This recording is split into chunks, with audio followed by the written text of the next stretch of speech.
honestly that we are reassured of our future to be in the safe hands. For as long as the nation is standing behind Pakistan Army, especially the youth is standing behind Pakistan Army, and for as long as we have this spirit of this sacrifice inside us, Pakistan Army inshallah will not fall. ہم comrades کی طرح لڑتے ہیں، ہمارے لیے پاکستانیت سب سے اہم ہے۔ Army chief general Asim Munir کا طلباء سے خطاب، کہا ملک دشمن عناصر کی فوج اور عوام کے درمیان خلیج ڈالنے کی کوشش ہمیشہ ناکام رہی اور رہے گی۔ فتنہ الخوارج کو اپنی فرسودہ سوچ ملک پر مسلط نہیں کرنے دیں گے۔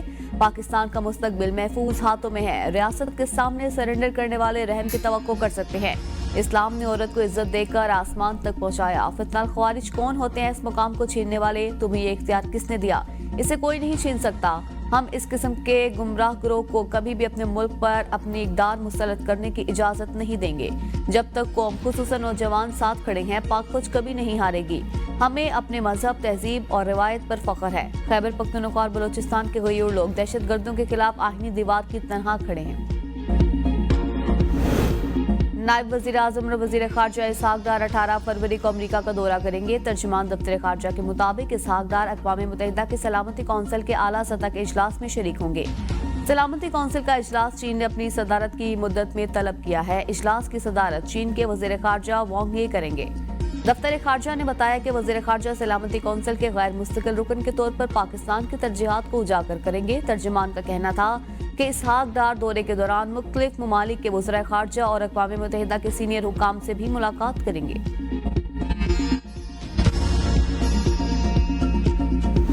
افغانستان سے بات چیت کے لیے خیبر پختونخوا حکومت کا 2 وفد بھیجنے کا فیصلہ۔ دورے کے لیے TORs جاری۔ مشیر اطلاعات KP بیرسٹر سیف رابطے کے لیے فوکل پرسن نامزد۔ خیبر پختونخوا حکومت مذاکرات کے لیے وفاقی حکومت سے رابطے میں رہے گی۔ ابتدائی بات چیت کے لیے سرحدی علاقے کی قبائلی زعماء اور ایک حکومتی اہلکار پر مشتمل وفد جائے گا۔ پہلا وفد افغانستان میں مذاکرات کے لیے ماحول سازگار بنانے سمیت سفارتی امور نمٹائے گا۔ دوسرا وفد کئی سٹیک ہولڈرز پر مشتمل ہوگا۔ وفد بھیجنے کا مقصد کراس بارڈر ٹرائبل ڈپلومیسی مضبوط کرنا ہے۔ دفتر خارجہ کا مشیر اطلاعات کے بیان پر رد عمل، کہا ملکی خارجہ امور وفاق کے دائرہ کار میں آتے ہیں۔ حکمرانوں کو فارم 47 کے ذریعے اقتدار میں لایا گیا۔ جس دن کیس کھل گیا سب فارغ ہو جائیں گے۔ سینئر سیاستدان اعتزاز احسن کی ڈیبیٹ ایٹ میں گفتگو، کہا 26ویں ترمیم میں نہیں لکھا لاہور ہائی کورٹ کا جج بغیر حلف عہدہ سنبھال سکتا ہے۔ ججز کو لاہور ہائی کورٹ سے اسلام آباد لے کر جائیں گے تو حلف لینا پڑے گا۔ نیا حلف نہ اٹھانے والے ججز ڈسکوالیفائی ہوں گے۔ قائم مقام چیف جسٹس بھی عہدے کا دوبارہ حلف لیتا ہے۔ 26ویں ترمیم سے پہلے والے جج بیٹھ کر فیصلہ کریں۔ آئین اور قانون کی حکمرانی کے لیے وکلاء میں اتحاد ضروری ہے۔ وکلاء میں تقسیم نظر آ رہی ہے۔ قاضی فائز عیسیٰ کا دور عدلیہ کی تاریخ کا سیاہ ترین دور تھا۔ 26ویں آئینی ترمیم کے بعد پاکستان کا جوڈیشل سسٹم قابو آ گیا۔ بانی PTI ڈٹا رہا تو واپس اقتدار میں آئے گا۔ نواز شریف سے ذاتی تعلق ہے، جو بات کریں گے میں قبول کروں گا۔ شاہد خاقان عباسی کہتی ہیں صرف نواز شریف کو مجھ پر بات کرنے کا حق ہے۔ لوگ سیاستدانوں کے بارے میں رائے اچھی نہیں رکھتے۔ سیاست میں گالم گلوچ کا رواج ختم ہونا چاہیے۔ سیاست سب اپنی کریں لیکن اپوزیشن کے معاملات پر اتفاق ہو۔ نون لیگ نے مجھے بہت کچھ دیا اور میں نے بھی جماعت کو عزت دی۔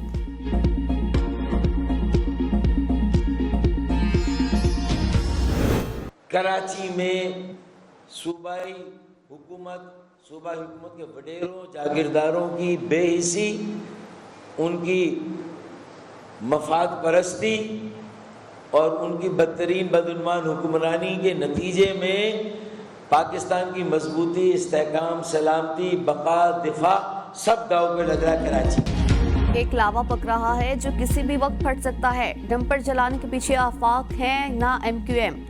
ہم عوام کی کیفیت بیان کر رہے ہیں۔ شہر میں ڈمپر جلانے کا سلسلہ ختم نہیں ہوگا۔ اب چاہے اس بیان پر مجھے بھی گرفتار کر لیں۔ فاروق ستار آفاق احمد کی حمایت میں سامنے آ گئے۔ پریس کانفرنس کرتے ہوئے کراچی کی صورتحال کو انتہائی تشویشناک قرار دے دیا۔ کہا 100 افراد کی ہلاکت کے باوجود وزیر اعلیٰ یا کسی بھی اعلیٰ قیادت کی جانب سے کوئی ہمدردی کا بیان نہیں آیا۔ حکومت نے فوری کوئی حل تلاش نہ کیا تو 85 سے زیادہ بدتر حالات کا سامنا کرنا پڑے گا۔